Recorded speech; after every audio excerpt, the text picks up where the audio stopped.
پھر اسی طرح دعا کی قبولیت کے آداب میں سے ایک ادب یہ بھی ہے کہ انسان حلال رزق کا اہتمام کرے. نبی اکرم صلی اللہ علیہ وسلم نے ایک شخص کا ذکر کیا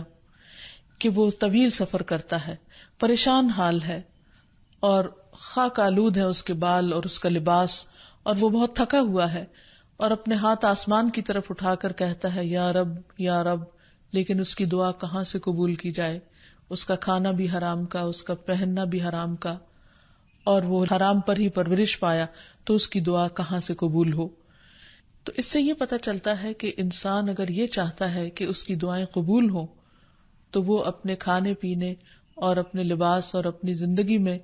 بھرپور طریقے سے حلال کا اہتمام کرے. پھر اسی طرح یہ ہے کہ دعا میں تصنع اور تکلف سے پرہیز کرنا چاہیے. اس سلسلے میں ایک حدیث میں آتا ہے، ابن عباس فرماتے ہیں کہ دعا میں قافیہ بندی سے پرہیز کرتے رہنا، کیونکہ میں نے رسول اللہ صلی اللہ علیہ وسلم اور آپ کے صحابہ کو دیکھا ہے کہ وہ ہمیشہ اس سے اجتناب کرتے تھے، یعنی اس سے بچا کرتے تھے.